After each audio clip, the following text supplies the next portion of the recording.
전교회가 서울신학대학교를 개혁하면서 매년 서울신학대학 주일을 지켜줘서 총장님을 대신해서 감사의 인사 말씀을 드립니다. 또한 부족한 종을 설교자로서 세워주신 우리 이준성 목사님께도 감사의 말씀을 드립니다. 중국 전국시대의 제자백가의 논문집인 관자에 보게 되면은 1년에 대한 계획으로 곡식을 심고 또 10년에 대한 계획으로 나무를 심으며 또 평생에 대한 계획으로 사람을 심는다라는 그런 말이 있습니다. 인재 양성은 국가의 미래를 좌우하는 것이기 때문에 100년을 내다보면서 계획을 잘 세워야 된다라는 그런 의미가 포함되어 있습니다. 저희 서울신학대학교는 올해로 109년의 역사가 되었습니다. 저희 대학의 109년 역사는 온 교회의 기도로 만들어진 역사이면서 또한 사람을 키워내는 그런 역사였습니다. 지금까지 저희 대학은 16,800여 명의 졸업생들과 또 8천여 명의 목회자들을 배출하게 되었습니다. 이분들이 우리나라 전국 방방곡곡에 흩어져서 복음 사역을 감당하고 계시고요.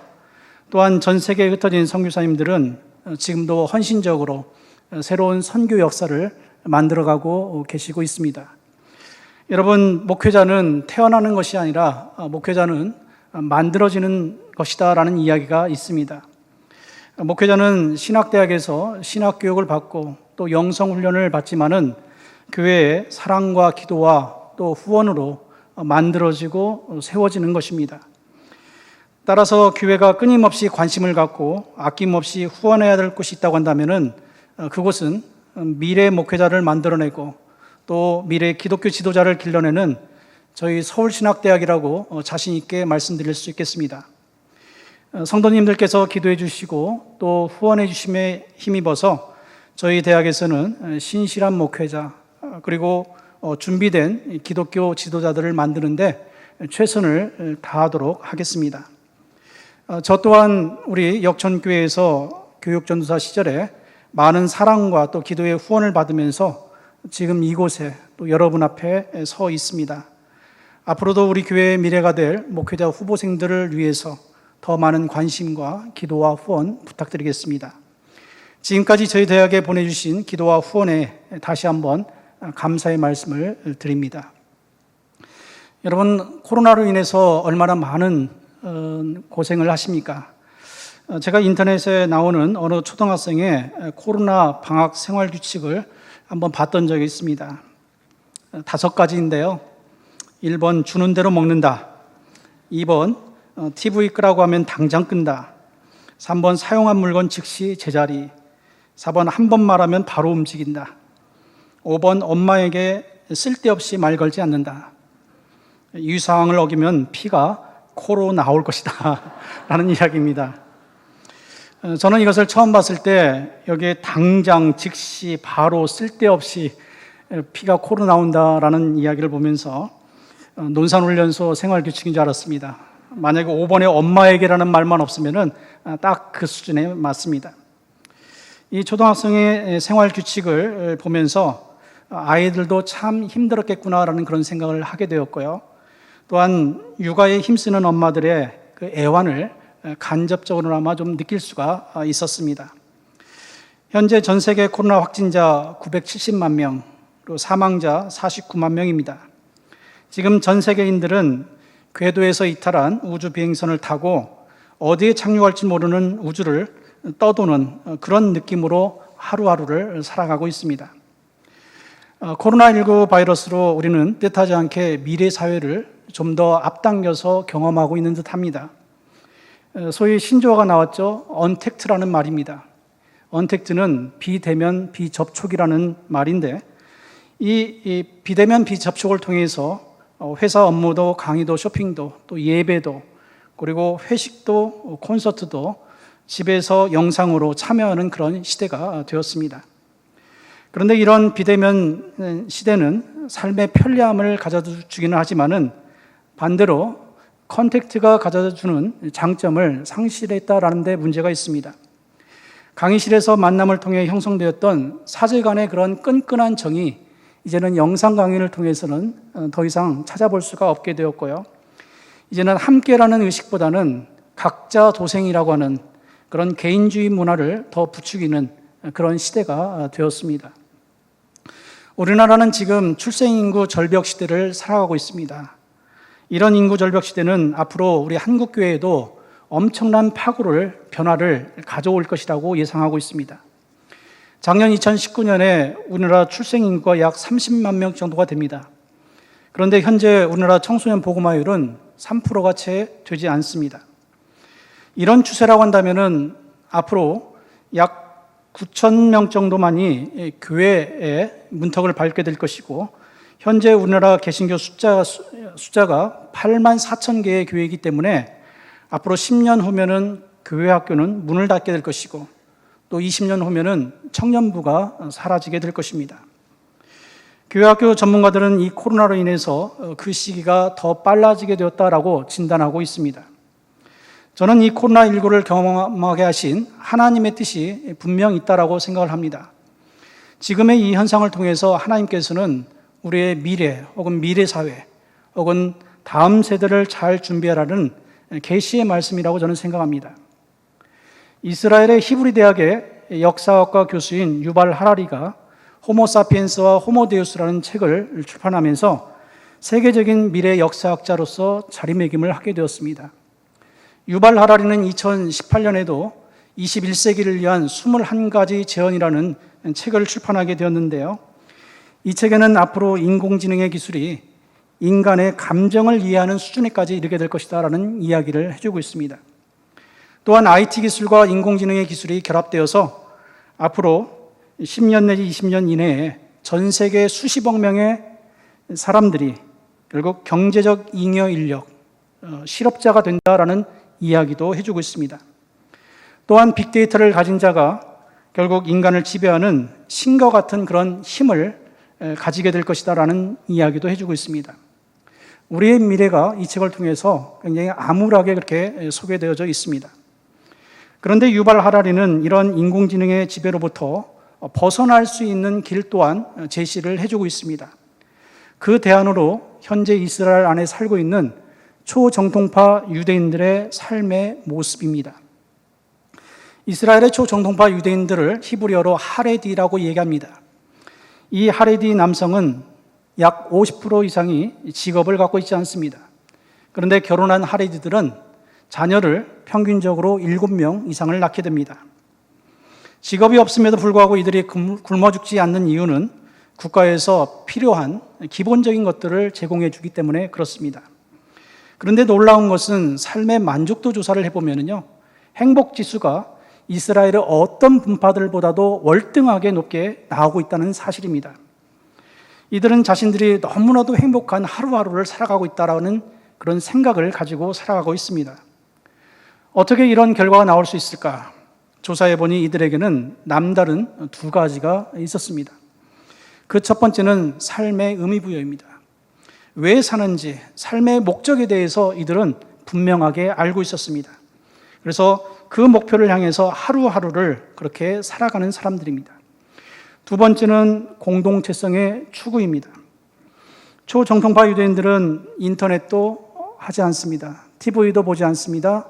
또 이들은 스마트폰도 사용하지 않습니다. 또 신문도 보지 않습니다. 그 대신 이들은 자신들이 만든 예시바라고는 그런 학교에서 교육을 받게 됩니다. 공동체가 만든 학교입니다. 또한 이들은 구약성경 탈무드 게마라라는 이런 고대의 율법책들 혹은 지혜서들을 읽으면서 그러면서 학교에서의 교육과 더불어서 진지한 종교적 질문들을 던지면서 또 토론하면서 또 질문에 대한 해답을 가지고 실천적으로 하루하루를 살아가는 사람들입니다. 이들이 끈끈한 공동체 의식을 갖게 되는 이유가 바로 여기에 있습니다. 이들은 나와 너는 하나님의 백성이다. 나와 너는 둘이 아니라 하나다라는 그런 생각을 가지고 있습니다. 이러니 어떤 외부의 공격에도 이들은 흔들리지 않고 힘을 합쳐서 위기를 잘 극복해내는 사람들, 이 사람들이 하레디입니다. 또한 우리에게 정의란 무엇인가의 저자로 잘 알려져 있는 하버드 대학교의 정치학 교수인 마이클 샌델이 얼마 전에 우리나라 외교부와 인터뷰를 했던 내용이 신문에 실렸습니다. 대한민국이 주변국에 비해서 코로나 방역에 성공한 이유 중에 하나가 한국인들의 공동체 의식과 사회적 결속력 때문이었다라는 이야기를 이 마이클 샌들은 이야기를 해주고 있습니다. 예를 들어서 임대인들이 월세를 받지 않거나 혹은 일정 기간 동안에 이 월세를 유예해주는 이런 모습들을 보면서, 또 영세식당에 찾아온 이 손님들이 한 달치 식비를 미리 선결제하는 이런 모습을 또 보면서, 혹은 신천지 신자로 인해서 대구 경북 지역에서 확진자가 아주 급속하게 발병했음에도 불구하고 이런 사지로 봉사활동을 자처하게 되었던 의료 인력들, 또 자원봉사자들의 이런 모습들을 보면서 소위 자선과 기부를 많이 한다는 서구 유럽에서도 찾아볼 수 없는 것을 한국인들이 해냈다라고 이 마이클 샌들은 얘기를 합니다. 그러면서 한국인들의 이런 공동체 의식과 사회적 결속력이 K-방역의 성과를 만들어낸 근간이 되었다라는 이야기를 해줍니다. 그렇습니다.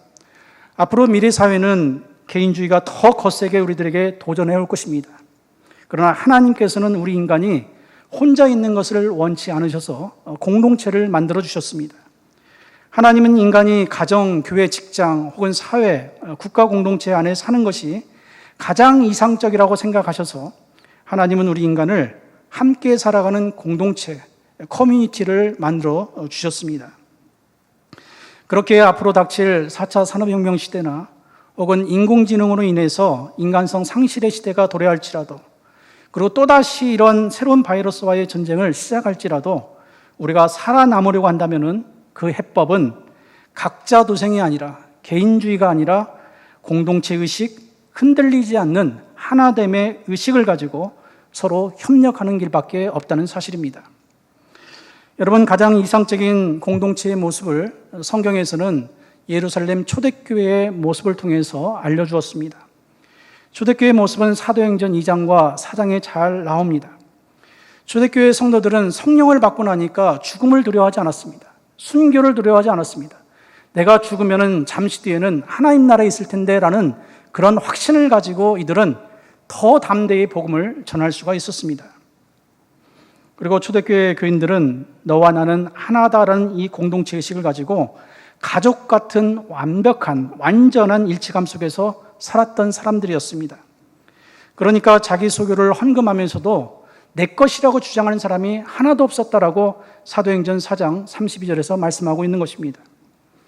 따라서 우리가 이 코로나 시대와 또 이 출생인구 절벽 시대와 같은 위기를 잘 극복할 수 있는 유일한 길은 공동체 의식, 공동 운명체로서의 하나라는 의식을 가지고 살아가는 것입니다.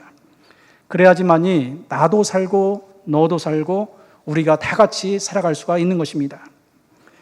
그렇다면 하나됨의 이 공동체 의식을 어떻게 하면은 우리가 가질 수 있을까요? 신약 성경에는 이 하나됨에 대한 대표적인 본문이 두 본문이 나옵니다. 하나는 신약 성경 요한복음 17장 11절에 예수님께서 십자가에 죽으시기 전에 하나님께 기도합니다. 나는 아버지께로 가옵나니 거룩하신 아버지여, 내게 주신 아버지의 이름으로 그들을 보존하사 우리와 같이 그들로 하나가 되게 하옵소서라고 기도합니다. 예수님은 예수님이 하나님과 함께 하나 되신 것처럼 제자들도 역시 하나가 되게 해달라고 그렇게 기도를 하고 계십니다. 그리고 하나됨에 대한 또 다른 본문은 에베소서 2장과 4장에 나옵니다. 특별히 에베소서 4장 3절에 보게 되면은 성령이 하나 되게 하신 것을 힘써 지켜라 라고 얘기합니다. 4장 13절에도 우리가 다 하나님의 아들을 믿는 것과 아는 일에 하나가 되어 라면서 공동체의 하나됨을 당부하고 있는 것입니다. 여러분, 사도 바울이 썼던 편지들, 바울 서신들을 보게 되면은 바울은 항상 교리적인 내용과 실천적인 내용들을 함께 언급해주고 있습니다. 저는 이것이 바울의 위대함이라고 생각합니다. 바울은 어느 것 하나에 치중하지 않고, 교리적인 것, 신학적인 것에만 치중하지 않고, 혹은 실천적인 것에만 치중하지 않고, 바울은 항상 그의 편지에서 교리와 실천을 같이 이야기를 해주고 있습니다. 그런 관점에서 에베소서를 보게 되면은 에베소서 1장에서 3장까지는 교리적인 내용입니다. 그래서 구원론과 기독론과 교회론에 대한 이야기가 나옵니다. 그리고 4장에서 6장까지는 성도가 어떻게 살아갈 것인가에 대한 실천적인 내용이 구체적으로 나오고 있습니다. 그런 면에서 오늘 봉독해 주신 에베소서 4장은 성도의 삶을 시작하는 본문에 해당됩니다. 바울은 에베소서 4장 1절에 주 안에서 갇힌 내가라는 말을 사용합니다. 에베소서는 다른 바울 서신들과는 달리 주 안에서, 예수 그리스도 안에서라는 말을 자주 반복적으로 사용합니다. 무려 36번이나 사용하고 있습니다.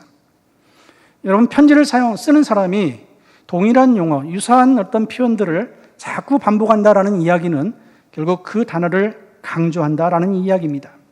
그래서 주 안에서, 예수 안에서라는 의미는 믿음의 공동체성을 강조하는 표현입니다. 여러분, 성도는 예수라는 울타리 안에서 살아야지 됩니다. 2010년에 독일 뮌헨 대학의 구약학 교수이자 당시 세계 구약학회 회장이었던 크리스토프 레빈이라는 교수가 한국에 와서 한국 구약학회와 또 여러 신학대학을 돌아다니면서 강연을 했던 적이 있습니다. 그 강연 중에 레빈 교수는 이런 질문을 합니다. 사람이 어떻게 하면 행복해질 수 있을까요? 라는 질문을 던집니다. 그리고는 스스로 답변을 냈습니다. 그것은 아주 간단합니다. 하나님의 질서 안에 자신을 던져 넣으면 그러면 행복한 삶을 살 수 있습니다라고 답변을 했습니다. 그렇습니다. 우리는 스스로 행복해지기 위해서 우리가 스스로 질서를 만들어 가거나 혹은 내가 애쓰고 노력하면 행복해질 수 있다라는 그런 생각을 하는 경향들이 있는데 그게 아니라 이미 하나님께서 세상 가운데 만들어 주신 질서가 있는데 그 하나님의 질서의 궤도 안에 나 자신을 던져 넣으면 그러면은 우리는 행복해질 수 있다라는 이야기입니다. 여러분, 그렇습니다. 예수 안에 있는 성도는요, 근심거리를 기도 제목으로 바꾸는 사람들입니다. 예수 안에 있는 성도들은 두려움을 믿음으로 이겨내는 사람들입니다. 예수 안에 있는 성도들은 궁핍을 자족으로 바꾸는 사람들입니다. 예수 안에 있는 성도들은 어떤 상황에서도 하나님의 뜻을 찾는 사람들입니다. 이게 진정한 신앙인의 모습입니다. 그렇게 우리는 주 안에 있어야 됩니다. 예수 안에서 살아야 됩니다. 하나님이 만들어주신 그 질서 안에 우리 자신을 던져 넣으면서 그 안에서 머물러 있어야 됩니다.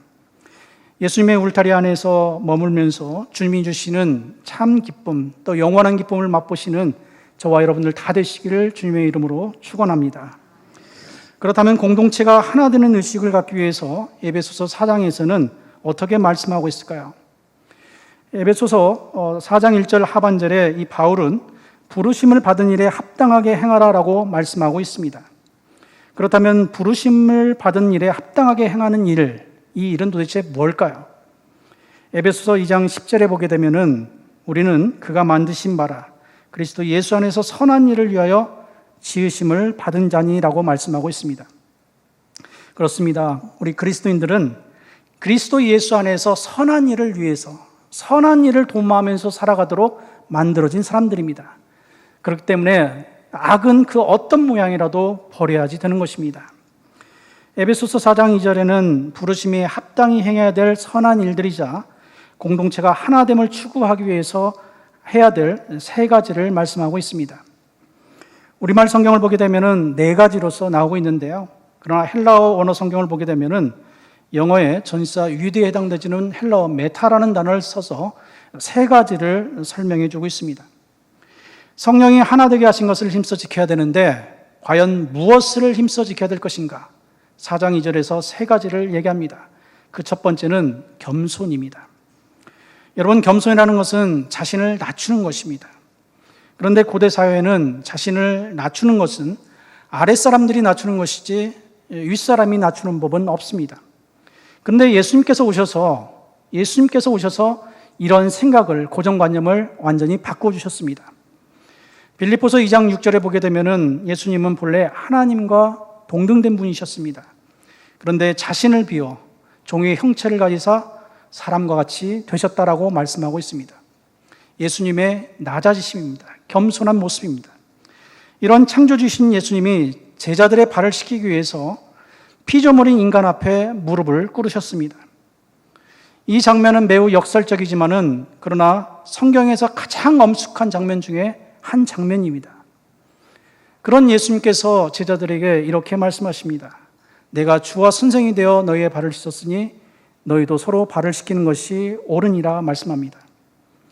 예수님의 이 말씀은 당시 노예들이나 종들에게 하셨던 그런 말씀이 아니라 종의 주인들에게, 또 세상에 힘 있는 사람들에게, 세상에 권세 있는 사람들에게 하셨던 그런 말씀이셨습니다. 만약 힘이 없고 무능력한 그런 사람이라고 한다면은 예수님의 발을 씻기라는 이 말씀을 엄밀히 말하면은 실천할 수가 없는 것입니다. 따라서 하나됨의 공동체 의식을 지켜나가기 위해서 겸손은 누가 먼저 실천해야 될까요?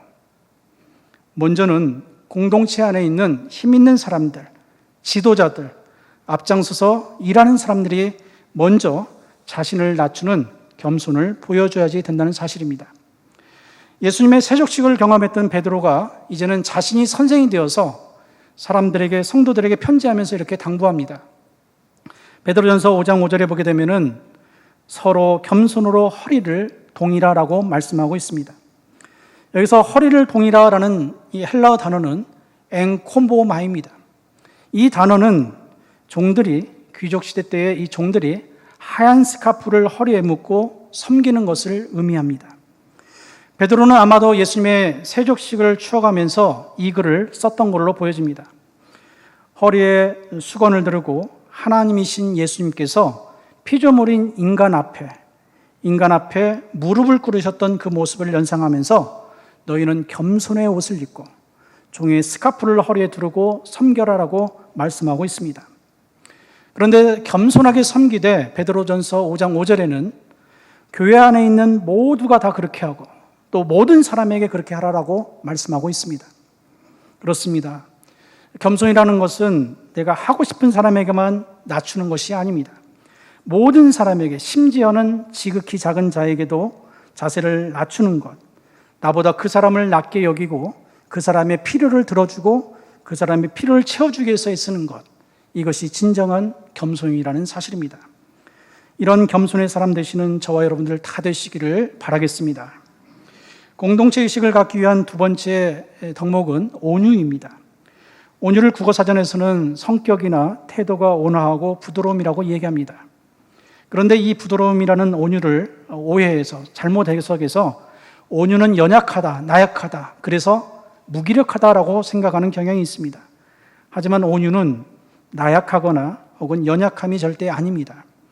온유의 본래의 어원을 보게 되면은 이 온유라는 말은 길들이지 않은 야생의 말을 조련사가 사람이 탈 수 있는 유순한 말로 바꾸는 것을 온유라고 이렇게 이야기합니다. 그러니까 온유는 타고나는 것이 아닙니다. 선천적인 것이 아니라 후천적으로 훈련되어진 그런 성품을 말하는 것입니다.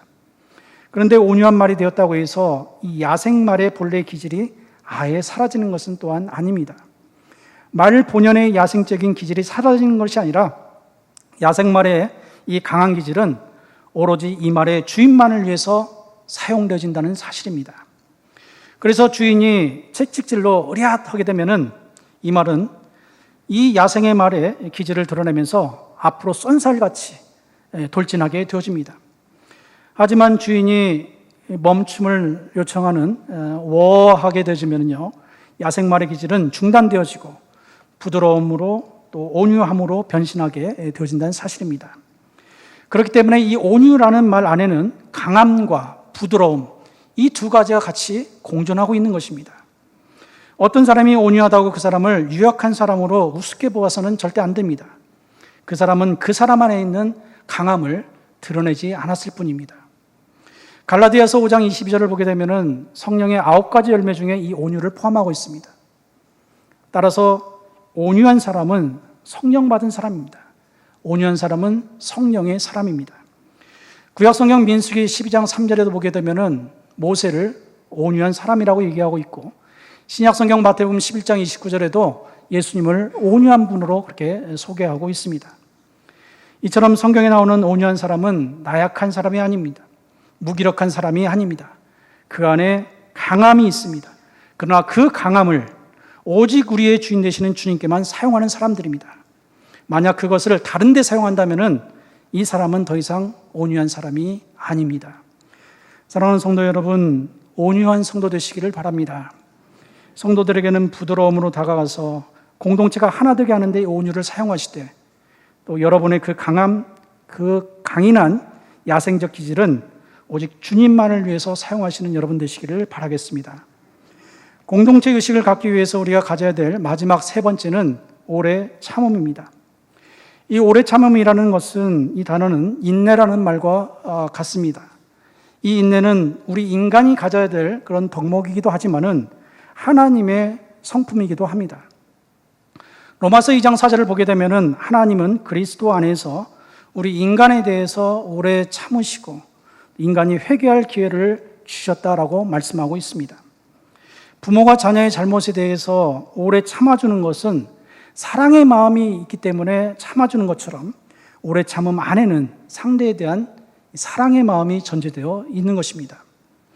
여러분, 사도 바울이 에베소 교회에 보낸 이 편지는 바울이 세 차례에 걸친 전도 여행을 다 마치고, 그러나 억울하게 누명 써서 결국 로마로 압송되어서 가택연금 상황 속에서 언제 죽을지 모르는 그런 상황에서 자신이 예전에 복음을 전했던 혹은 목회했던 에베소 교회에 보낸 편지입니다. 이 시기가 역사적으로 보게 되면 로마 제국의 그 유명한 네로 황제의 기독교 박해 시기와 서로 맞물려 있습니다. 그런 상황에서 오래 참으라는 바울의 이 말은 예사로 들리지 않습니다. 바울의 이 말은 잘 견뎌내라라는 그런 의미의 말과 같습니다. 기독교 박해는 곧 신앙의 위기인데, 이 신앙의 위기를 공동체가 하나 되어서 똘똘 뭉쳐서 잘 견뎌내라는 말이 바로 오래 참음이라는 말로서 대신되고 있는 것입니다. 잘 견뎌내되 그리스도인이라는 신분을 잊지 말고, 신앙을 포기하지 말고 배교하지 말고, 그리고 끝까지 믿음으로 승리하라는 그런 의미가 되겠습니다. 사울의 이 말씀은 오늘 우리에게도 동일하게 적용되지 않나라는 생각을 해보게 됩니다. 여러분, 이 코로나를 잘 견뎌내시기 바랍니다. 그리스도인임을 잊지 말고 끝까지 잘 견뎌내시길 바랍니다. 하루하루 버티는 것이 많이 힘드시겠지만은 믿음으로 잘 이겨내십시오.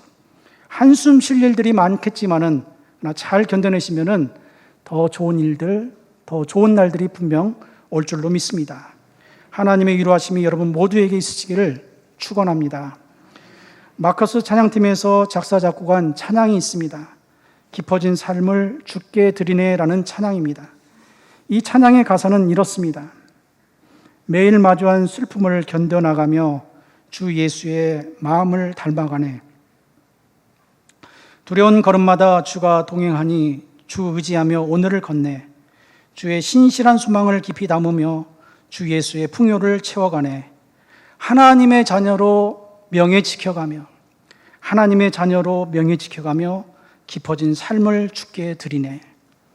그렇습니다. 우리가 매일 마주하는 일상은 전도서 11장 8절의 말씀을 보게 되면은 즐거운 날보다는, 기쁜 날보다는 캄캄한 날들이 더 많습니다.